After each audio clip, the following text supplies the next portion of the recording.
I'm the business bishop, on a mission so divine. Coaching up the kingdom, watch your glory start to shine. Step into your purpose, let ambition be your guide. Grow your greatness high with faith right by your side. In the marketplace, calling, hear the angels sing. You cannot lose when faith meets the grind. Stand up, take action, leave the fear behind. With a vision so strong, there's no way you'll fail. The kingdom is your canvas, let your spirit sail.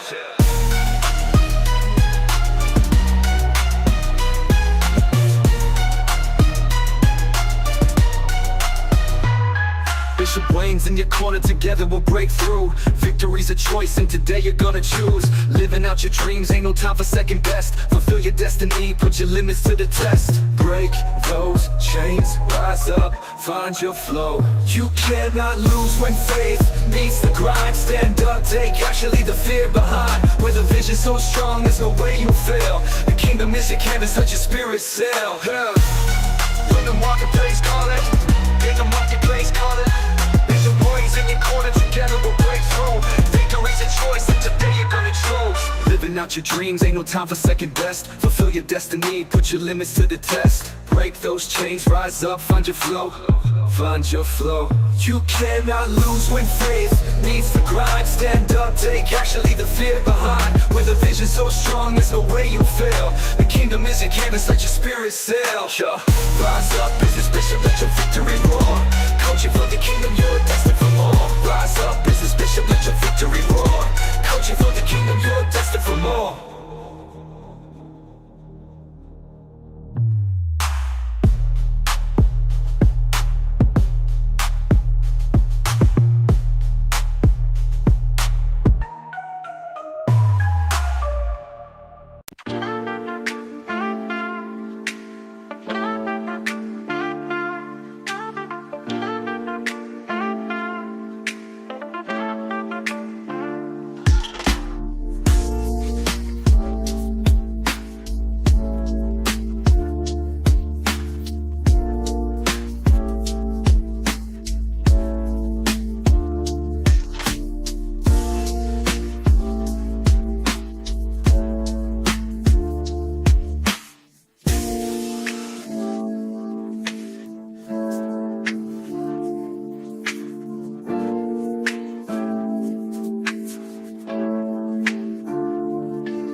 Wow, good people. God bless you. God bless you. And welcome, welcome, welcome. Welcome to another Kingdom Conversation with me, your host, Bishop Wayne Malcolm, the business bishop.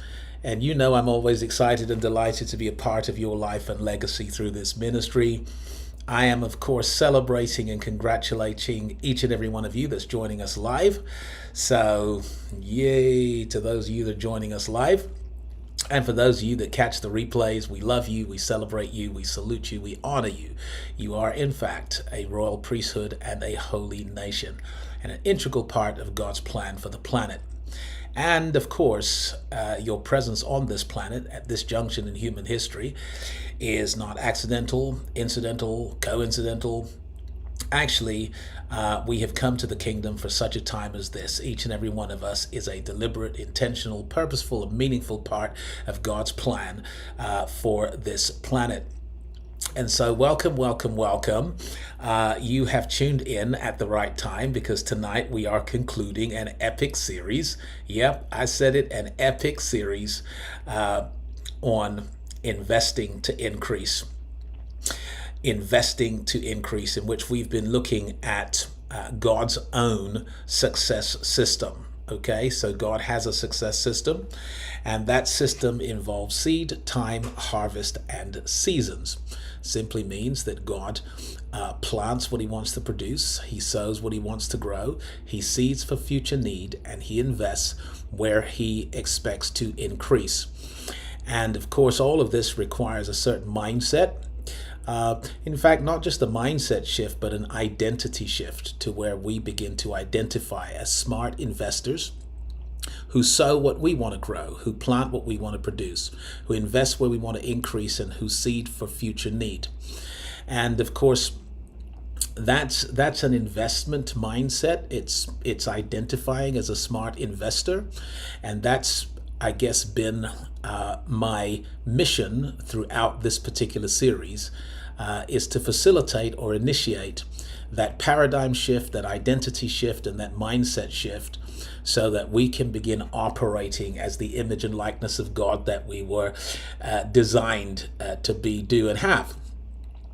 Now, of course, you've already noticed that there's no sound effects because I'm not in my usual space. I'm not using my usual machine, and I don't have my sound effects. So you're just going to have to imagine the air horn, the glockenspiel, and the hands clapping, because I can imagine them right now.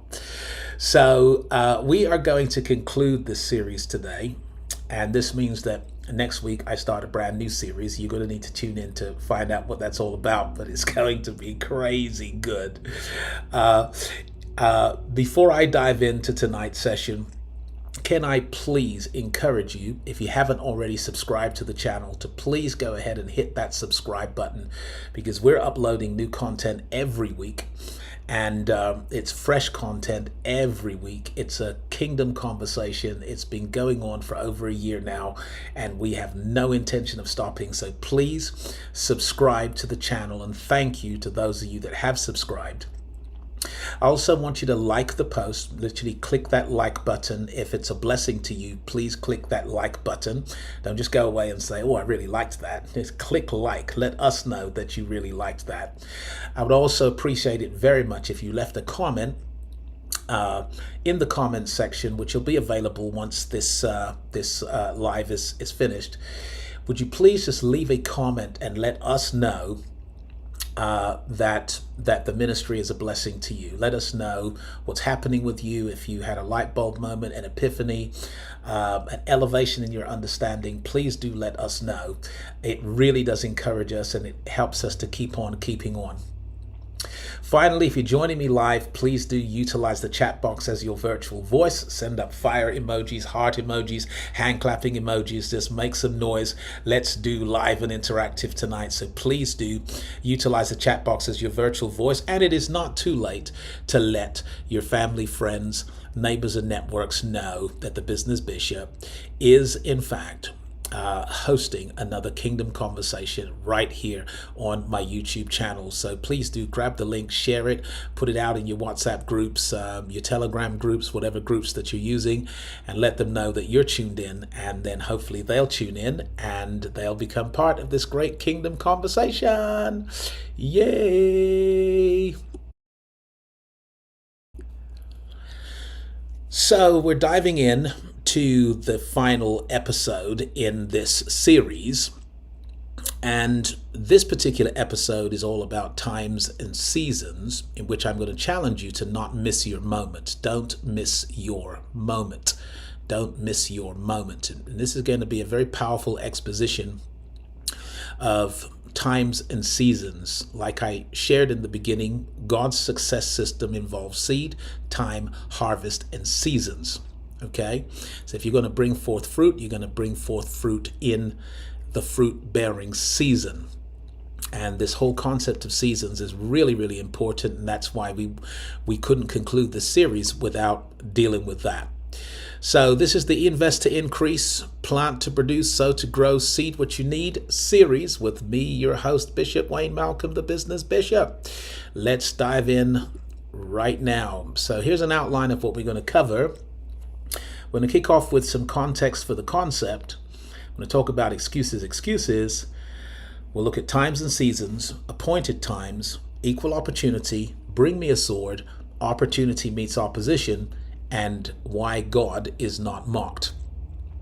And of course, if you've not been able to figure out what I'm going to talk about, just reading through this outline, that's cool, because I do quite deliberately word the outline in such a way that you have to wait and see.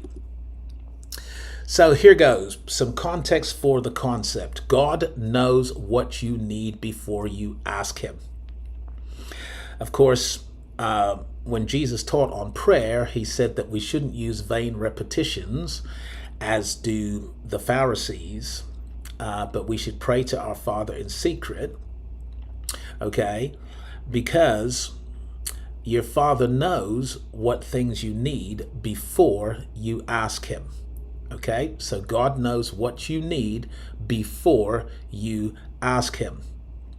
And when typically do we ask Him? We ask Him when we become aware that we have a need that only God can meet. And when you become aware of a need that only God can meet, that's when you're going to ask Him. But according to Jesus, your Father knows what you need before you ask Him. That means before you are aware of a need that only God can meet. In this respect, God has created all of the solutions you will ever need before the problem arises or occurs. God has already created a solution for every problem that will come into your consciousness, because He sees the end from the beginning. He knows the end from the beginning. He finished His work from the beginning. He can speak of things that are not as though they were, because from His perspective, they already are. God transcends time. He doesn't exist in time. Time exists in Him. And this is why God can create a solution for a problem that has not yet occurred. And God specializes in creating solutions ahead of the problem. So God knows what you need before you ask. But He equally knows when you will need it most. God knows when you're going to need it. So we're not even, aware of some of the problems we're facing right now. We'll become aware. Typically, when we run into a hurdle, we run into an obstacle, we are facing opposition, adversity, we suddenly become aware that we need something. But God knows ahead of time what you're going to need, and He knows when you're going to need it. Now, this is a really, really important context for this concept today, because smart investments are always the seeds for future needs. See, the smart investor is seeking to anticipate future need. And so the smart investor seeds for future need. Okay? It's not for immediate rewards, gratifications. It's always about future need. And unless you're able to anticipate future need, you're never going to get into the business of planting seed. I'm going to say that again because that was cool. If I had my sound effects, there would have been a big sound effect right there. But until you become aware, conscious of future need, you're never going to go into the business of planting seeds. People who are planting seeds today are planting seeds in anticipation of a harvest tomorrow. So what you will need in the future must be seeded in the present. What you will need in the future must be seeded in the present. And so this is the context for the concept of times and seasons, seed time and harvest. Why it's important that we understand the role that times and seasons play in our prosperity, in our progress, in our promotions, in our breakthroughs. Times and seasons play a critical role. And that's what we want to understand today, because we are the people who are seeding today for what we're going to be needing in the future. Now I want to read this passage, and it's Proverbs 20 verse 4. I became aware of this passage many years ago, and it was transformational for me personally. Here's what it says. It says, "The sluggard will not plow by reason of the cold. Therefore shall he beg in harvest." Ooh, hold on now. Perhaps you're already beginning to see the times and the seasons involved in this passage. The sluggard will not plow by reason of the cold. Therefore shall he beg in harvest and have nothing. Well, the last thing I want for my life and for your life, and I'm sure you for you and you for me, is that we become beggars in the harvest. That while others are reaping, we're out here begging. And yet, according to this passage, the sluggard, which is the lazy person, the slothful person who has excuses and a list of reasons why they are not plowing in the seed time.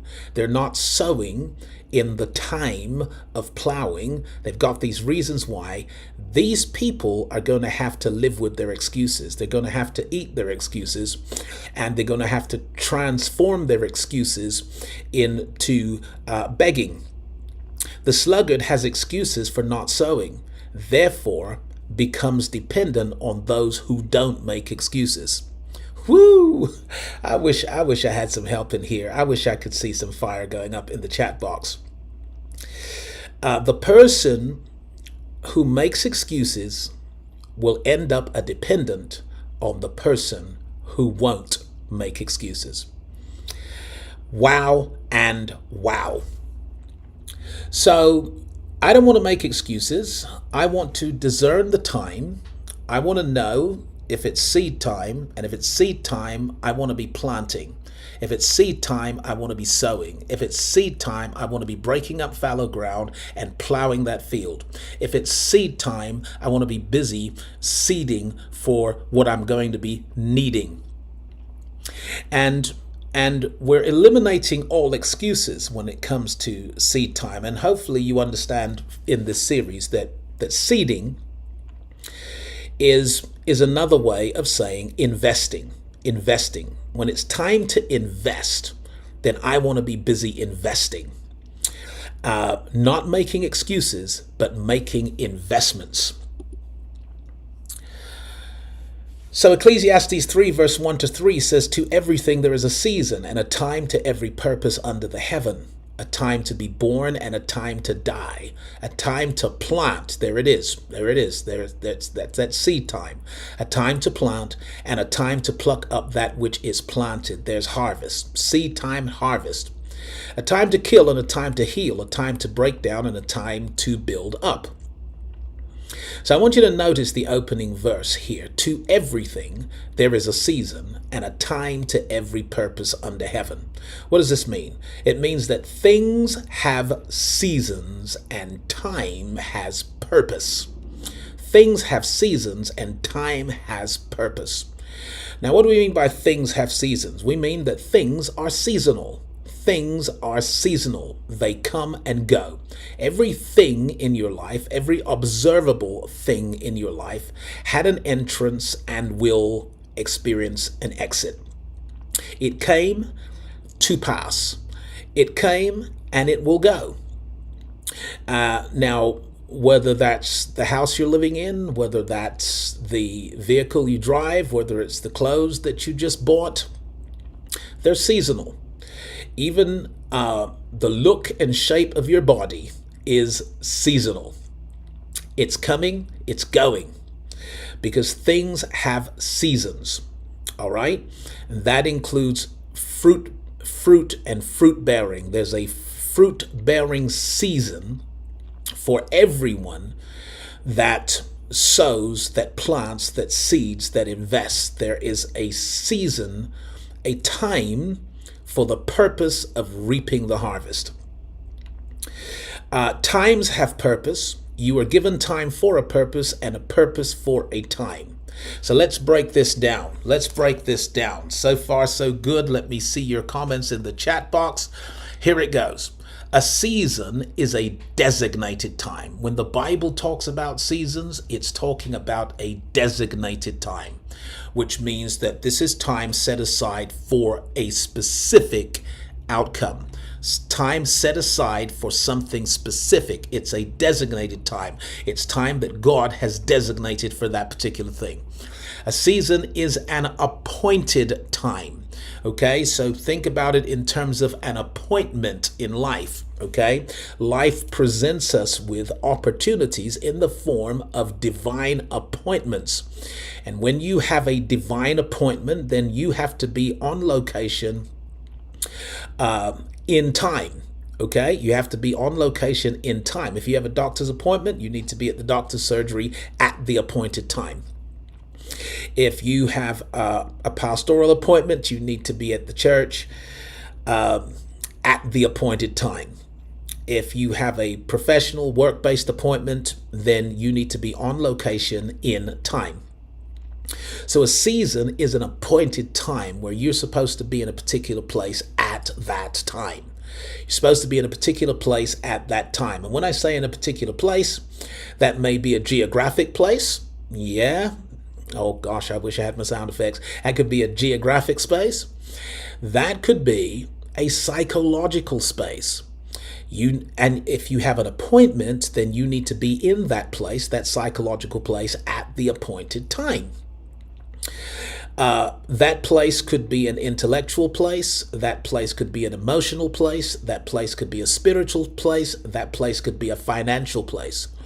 And so when you have a financial appointment, it simply means that you need to be in a financial place at a particular point in time. Because your season is an appointed time, and at the appointed time, you must be in the appointed place. So what I don't want to do is to have an appointment with abundance, an appointment with prosperity, an appointment with increase and overflow, an appointment with economic stability and capacity. I don't want to have that appointment and not be in the right financial place at that time. So if I'm not in the financial place at my appointed time, then I have missed my appointment. And that's why this session is all about not missing your moment. I don't want you to miss your appointment. Now, first of all, how many of you believe that you do have an appointment with prosperity?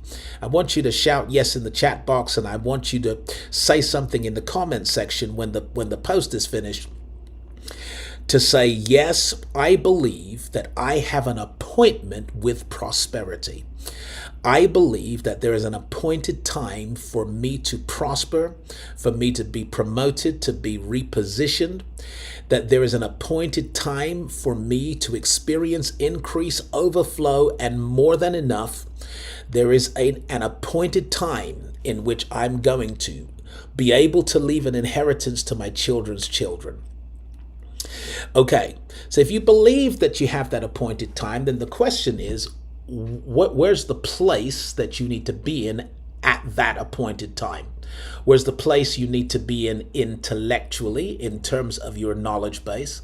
Where's the place you need to be in terms of capacity, that is your skill set and abilities? What's the place you need to be in terms of your spiritual life? What spiritual place do you need to be in? And financially, where is the place of your appointment? What financial state and shape do you need to be in order to seize the opportunity that is coming to you in the form of a divine appointment? And so we don't wait for the appointment to get ready. We get ready now in anticipation of the appointment. I wish I had some sound effects in here. I wish I had some help in here. I am not waiting till the time of my appointment to get ready for my appointment. Because I believe in the appointment, then I'm going to invest the time necessary to getting ready for my appointment, because my season is an appointed time. A season is a limited time. That's another very important thing to understand. Like, fruit-bearing season is fruit-bearing season. When the season is over, you're going to have to wait for the cycle to repeat itself. The reality is that there's a limited amount of time for you to take advantage of a divine opportunity. God makes an opportunity available to you, you have a limited amount of time in which to take advantage of it. If you do not take advantage of the opportunity, you go back through the wilderness for another 40 years, wandering around in circles because you missed the moment and didn't seize the opportunity because you weren't ready when the opportunity arrived. It's a limited time. It's a season is a divine time. So it's really quite supernatural. You know, some of you know what I'm talking about, but when you're experiencing that God appointed time and season, then God's all over it. And there are miracles that come with it. There are signs and wonders that come with it. There's the supernatural that suddenly becomes very natural. And you enter into the arena of favor and you get to leave the field of labor for a field of favor because it's a divine time. It's a season is a window of opportunity. Okay, it's a window. It will open, it will close. A season is the time assigned to a specific purpose. Can I hear an amen?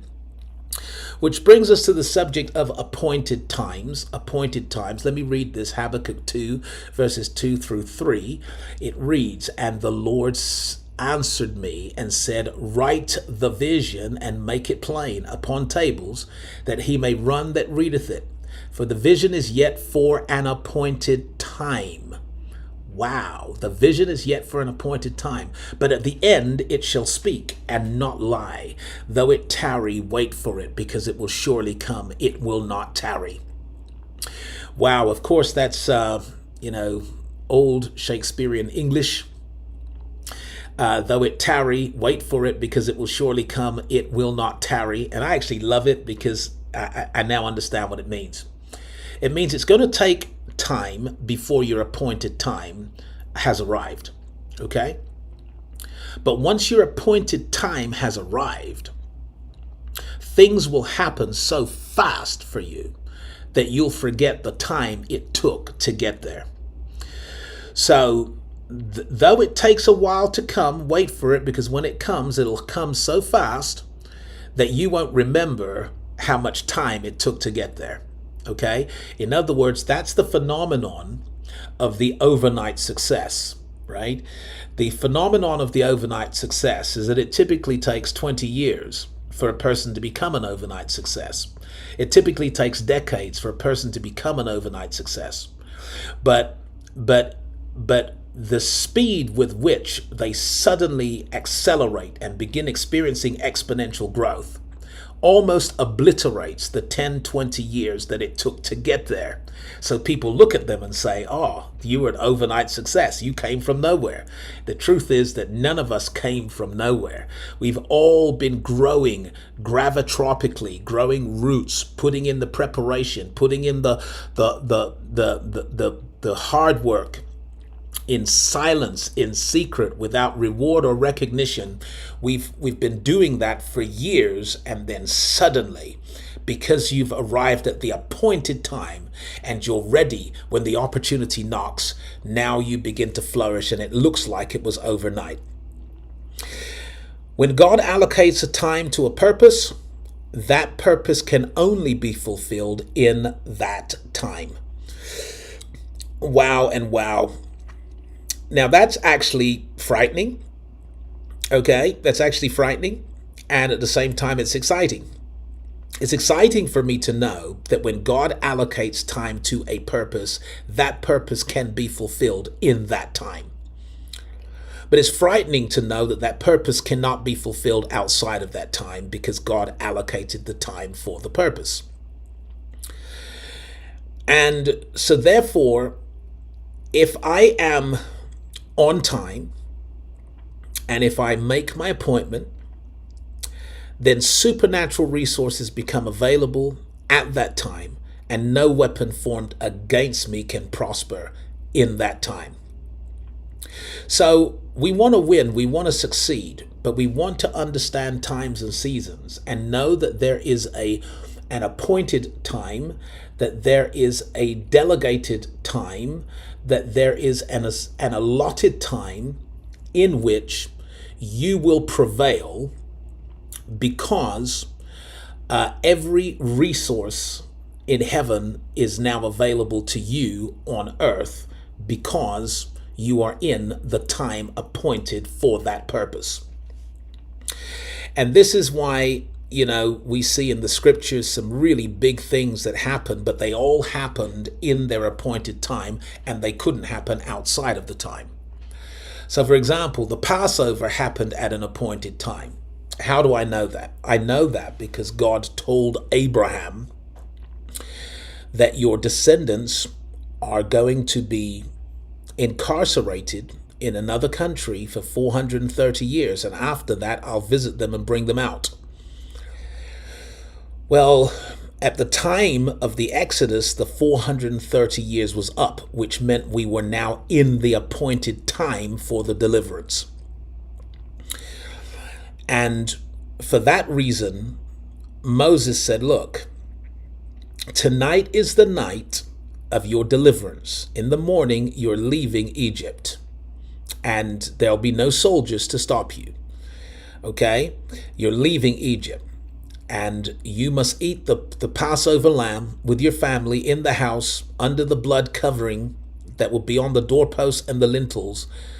But Moses said you're supposed to eat it fully dressed with your bags packed, ready to leave. Why? Because this is the appointed time for us to exit the house of bondage. This is the appointed time. Now, could you imagine if a family turned around and said, well, you know what? I love all the stuff that Moses is teaching and preaching. It's really fantastic, but I'm not quite ready to leave just yet. So I'll wait for the next opportunity and I'll give this one a miss and I'll just look for the next opportunity. Well, the problem is they would never have gotten out of Egypt. That family would never have gotten out of Egypt.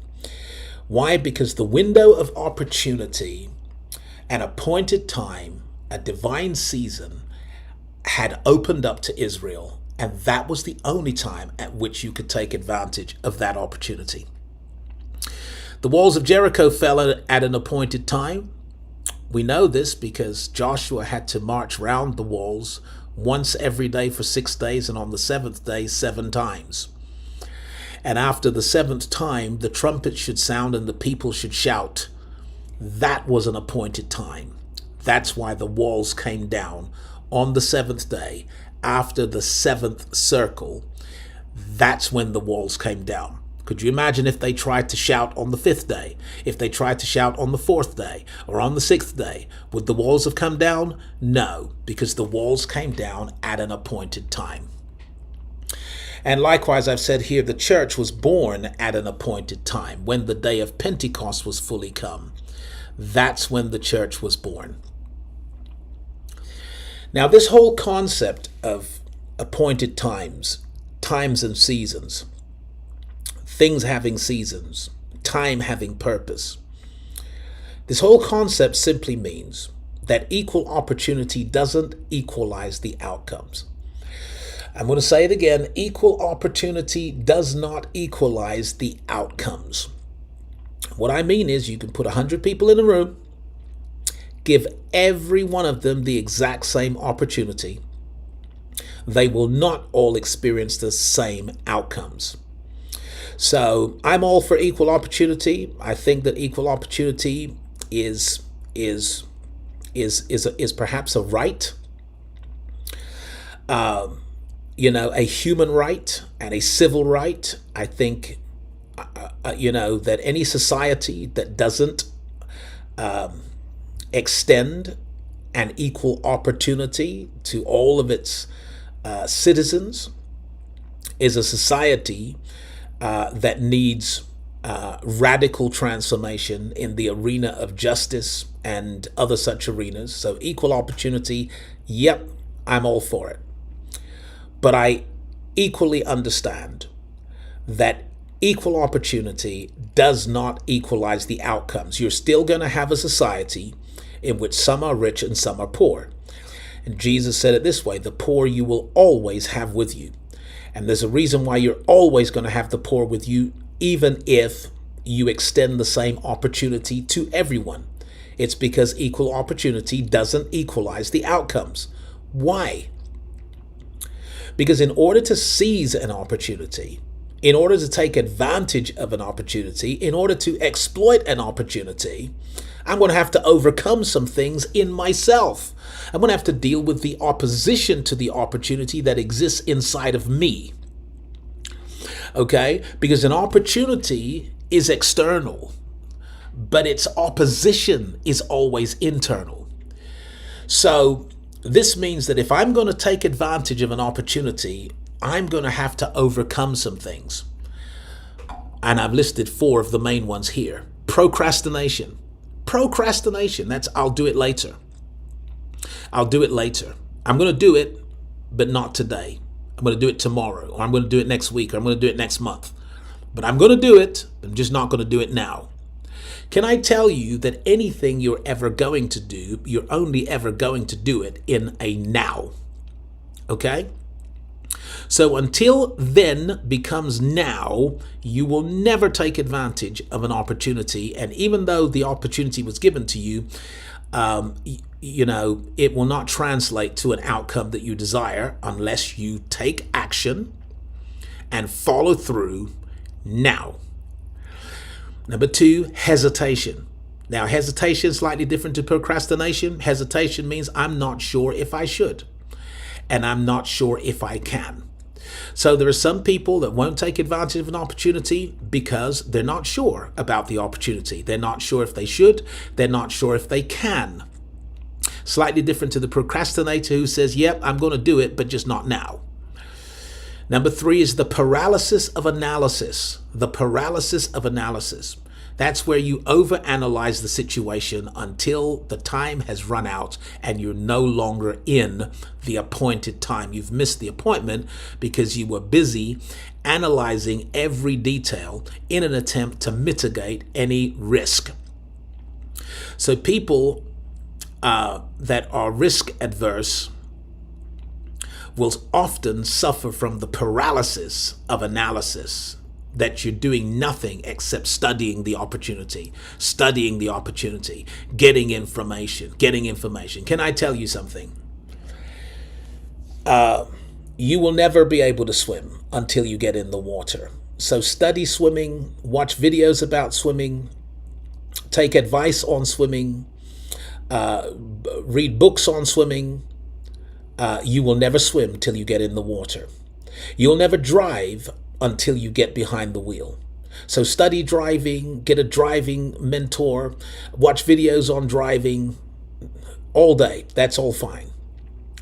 But until you get behind the wheel, take the risk, get behind the wheel, take the risk, get in the water, you're never going to realize the potential of that opportunity. And number 4 is intellectual blindness. It's simply you've been given an opportunity, but you don't recognize the opportunity. You're given an opportunity and you don't see that it is an opportunity. Most opportunities come to us in the form of a crisis. Most opportunities come packaged in a problem. And so there are some people who realize that the problem is just the packaging for an opportunity. The crisis is simply the opportunity in disguise.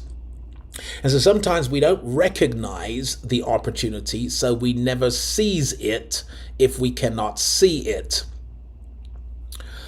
I'm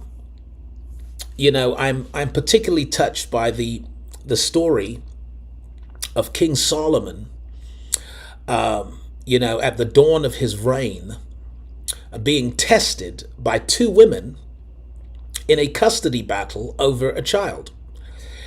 Now, typically a custody battle is between a man and a woman, but Solomon's first test was that there were 2 women engaged in a custody battle over a child. And it was not possible to determine on the surface who was the true mother and who was the liar. Okay? Because they were women who came from a very similar background. The Bible talks about their profession. And they were both making the same claims. And so Solomon had to decide which of these was the true mother and which was the liar. And so he said, bring me a sword. Bring me a sword. Let's cut the baby in half. You take one half, you take the other half. Well, of course, the true mother would not allow that to happen. But the liar was willing for that kind of settlement. But what was really the difference between these 2 women? The true mother, column number 1, she slept with her opportunity. But the liar, she slept on her opportunity. Okay, so there's 2 people who had the same opportunity. They both gave birth to healthy baby boys. So they had exactly the same opportunity, but they didn't experience the same outcome. Okay, they had an equal opportunity, but it didn't equalize their outcomes. Why? Because the true mother slept with her opportunity. The liar slept on her opportunity. The true mother nurtured her opportunity. The liar neglected her opportunity. The true mother mothered her opportunity. The false mother, the liar, she smothered her opportunity. The true mother placed the ultimate over the immediate. Meaning the ultimate for the true mother was that this baby lives and grows. Okay, the immediate is that I have him in my custody to care for him and to raise him. But she placed the ultimate over the immediate. The liar, the false mother, placed the immediate over the ultimate. And so this is why equal opportunity never equalizes the outcome. Because when life gives you an opportunity, God gives you an opportunity, you are going to have to overcome the internal oppositions that prevent you from either seeing the opportunity or seizing the opportunity. And let me say to you that if you are struggling today financially, it is not for lack of opportunity. If you are struggling today in any field of your life, it is not for lack of opportunity. The problem was that every opportunity comes with opposition, and that opposition is usually internal. Yes, there are forces and factors outside of you that may oppose your opportunity, right? You have a great door open and there are many adversaries. But there are no adversaries to your opportunity any greater than the ones you're dealing with in yourself. Internal opposition to an opportunity is the Goliath that you must slay. People hesitate or procrastinate in the face of an opportunity because, number one, they are internally conflicted and not significantly convicted. They are internally conflicted and not intelligently convicted.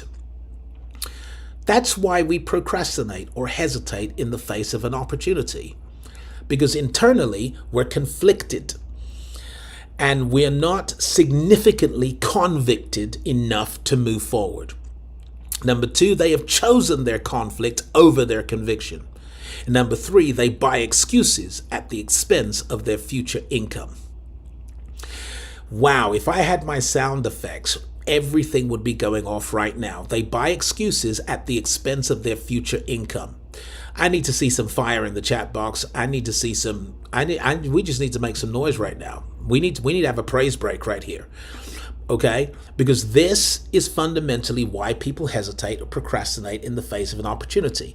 So even if God gives you an amazing opportunity, you are going to have to choose your conviction over the conflict that's happening inside.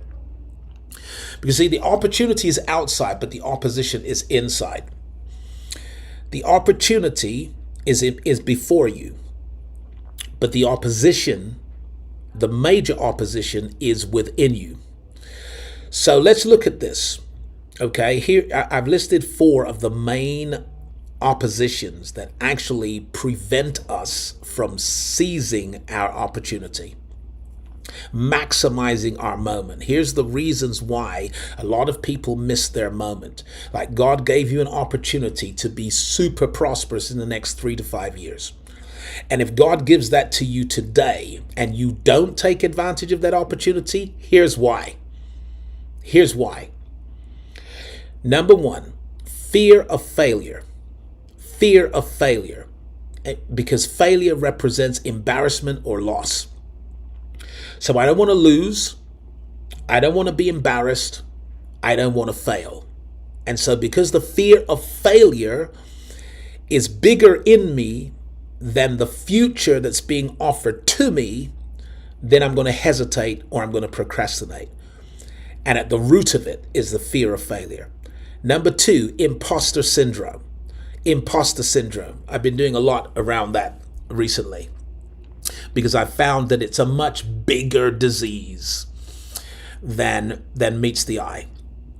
But imposter syndrome is where you feel unqualified or unworthy to be where you are, to do what you do, to say what you say, or to have what you have.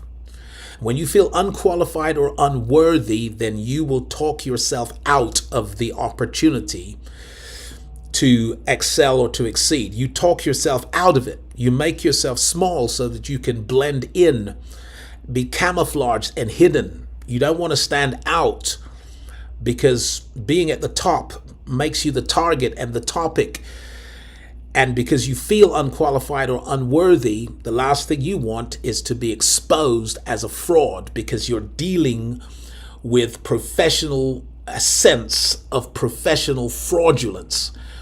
And it's a syndrome. It's not quite considered a mental illness at this point, but it's an observation that's under study because it's never rooted in facts.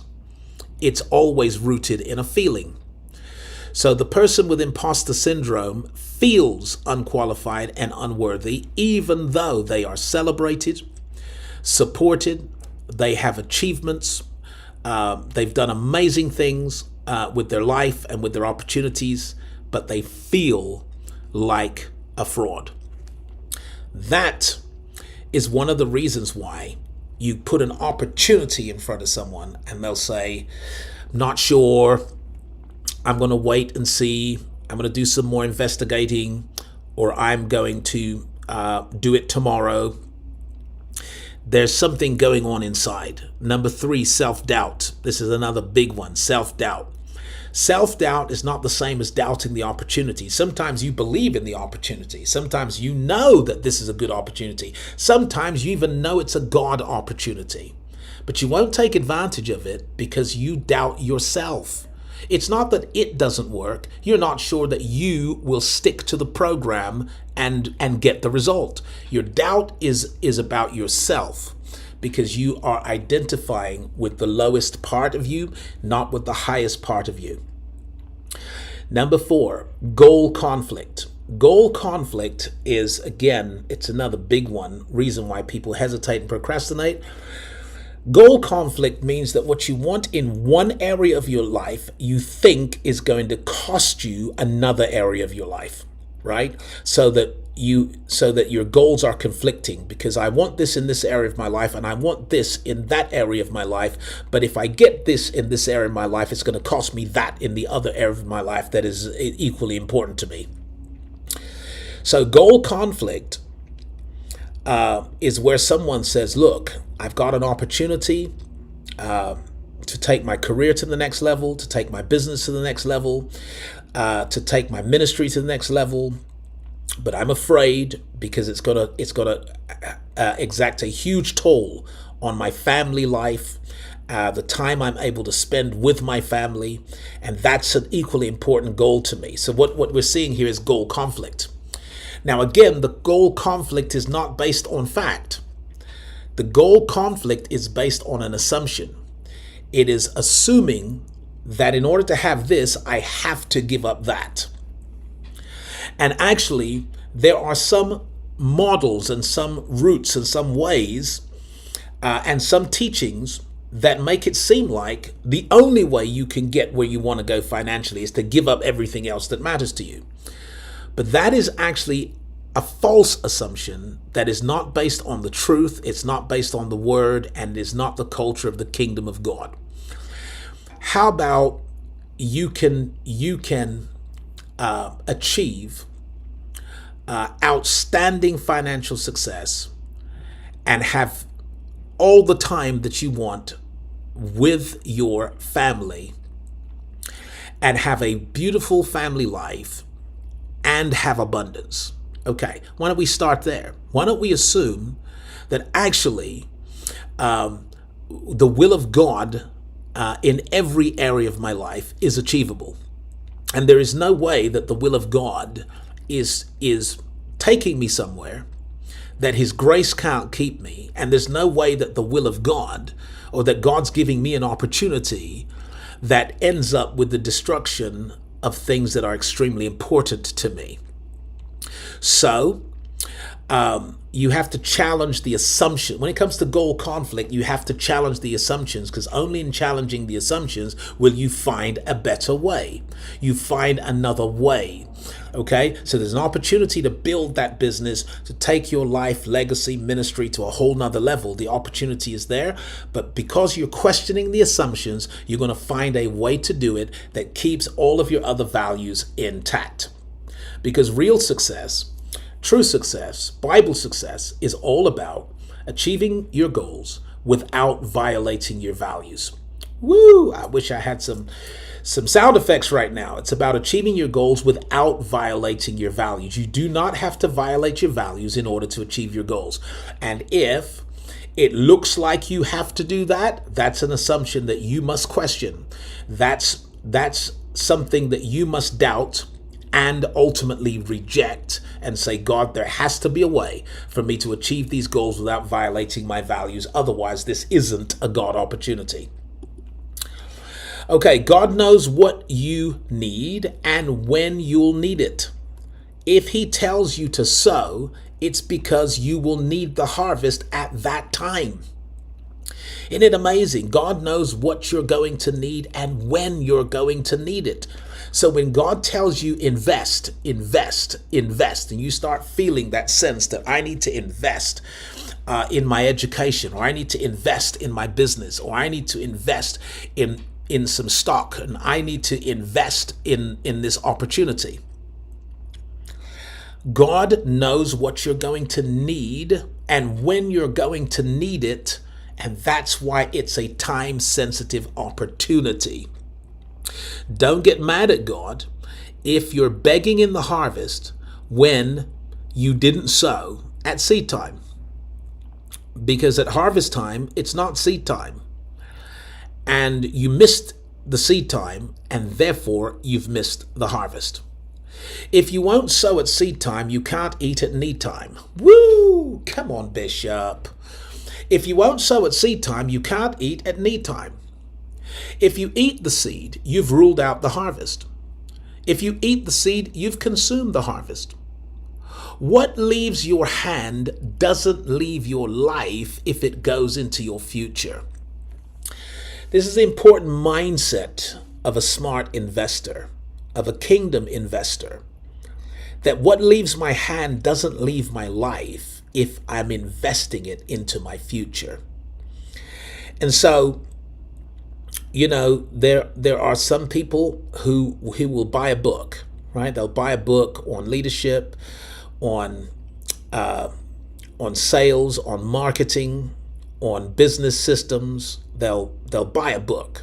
So I'm making an investment, right? Let's suppose the book costs $20. Okay, so what have they done? They've invested $20 into their future. That $20 left their hand, but it never left their life, because it's going to reappear in the form of a harvest. That particular harvest is an advanced skill set and an expanded knowledge base. And with an expanded knowledge base and an advanced skill set, you're going to be able to achieve more with less in less time. So it's leverage that they've invested in through knowledge, right? But what if it were a course? Okay, not just a book at $20. What if it were a course at $200? And you know, what if it wasn't a course at $200? Let's say it was a coaching group at $2,000, and on and on and on. The smart investor knows whatever leaves my hand does not leave my life if it goes into my future.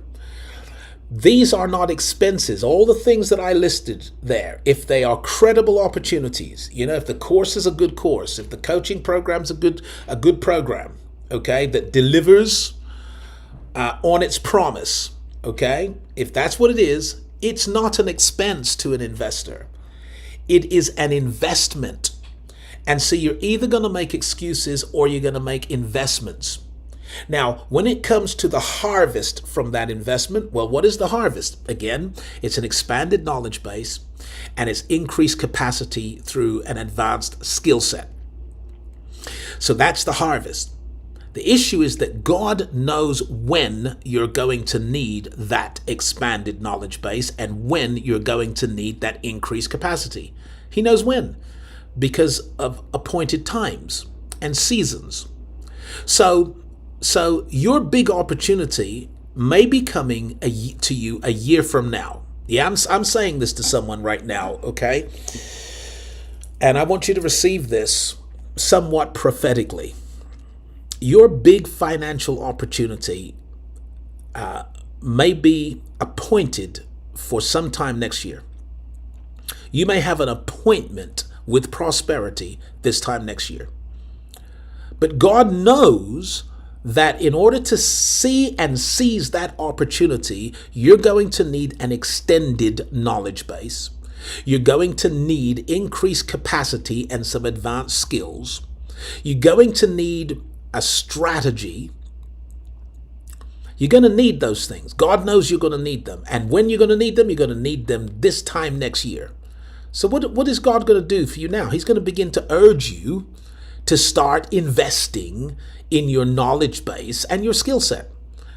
And when you start feeling the urge to invest in your knowledge base and your skill set, what you are doing is you are seeding what you will be needing.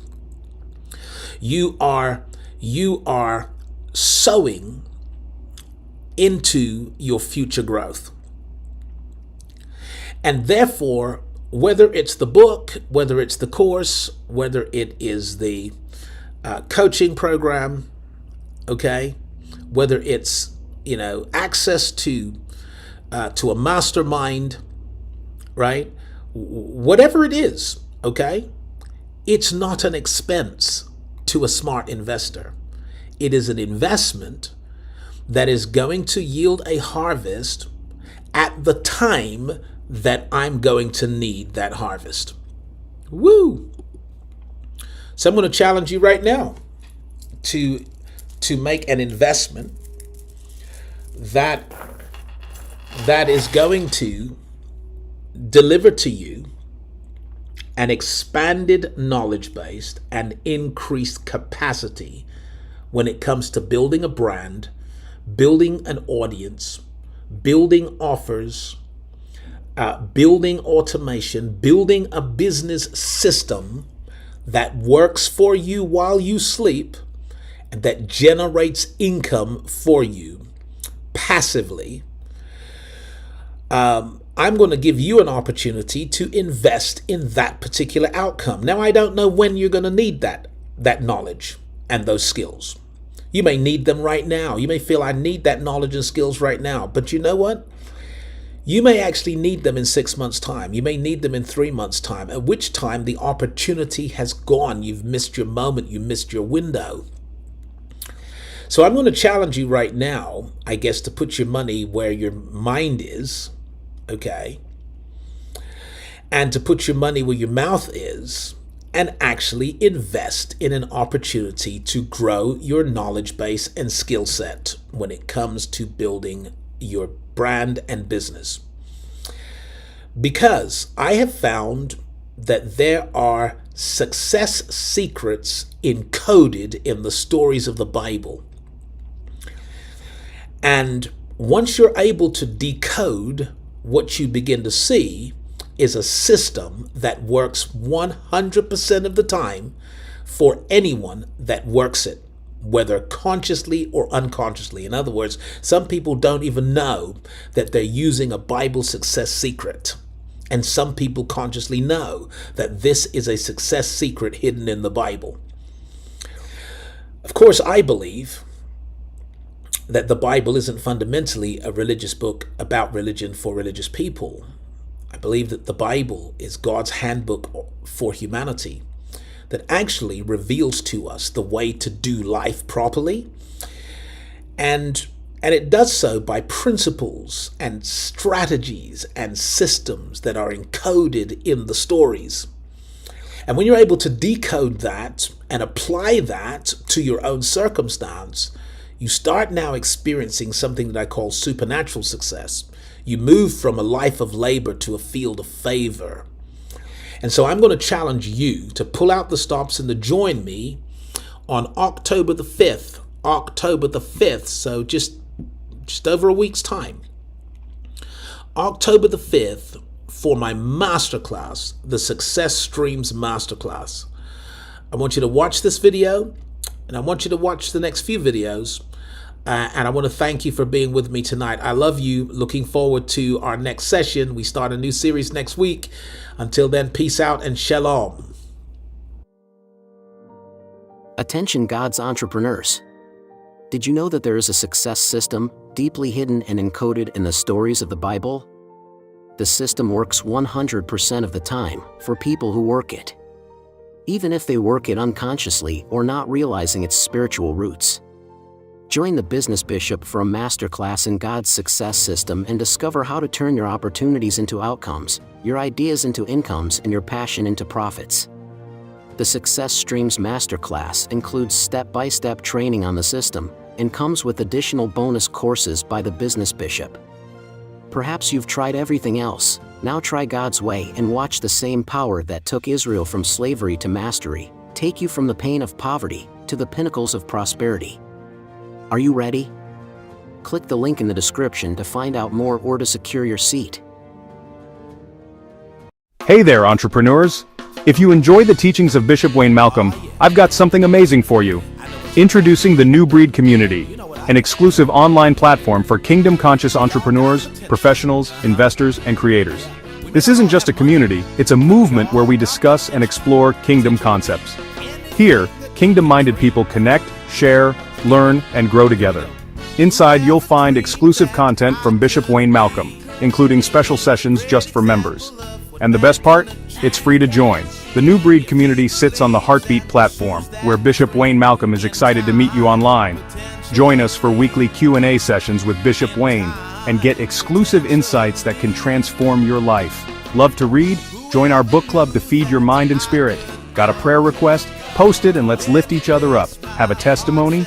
Share how God's goodness is shining in your life. We're more than just a community, we're a movement. Discover the powerful relationship between your profession and your purpose. Join us now on the Heartbeat platform. Connect with us and let's grow together. Bishop Wayne Malcolm and the New Breed Community are waiting for you. So what are you waiting for? Hit that join button and step into a world of connection and growth. A warm welcome awaits you. See you on the inside.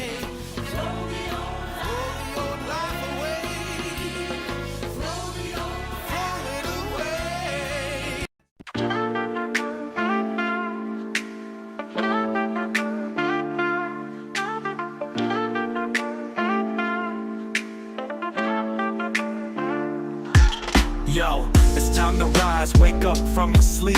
Bishop Wayne's got the guidance, the wisdom runs deep. Subscribe and like, let's spread this truth loud. Comment, share it wide, let's stand tall, be proud. Kingdom coaching, we got the plan. Success principles, grab a hold and take a stand. Subscribe, like, comment and share. Bishop Wayne's teaching, we're climbing the stair. In the kingdom of hopes, together we'll thrive. With biblical truths, we'll keep dreams alive.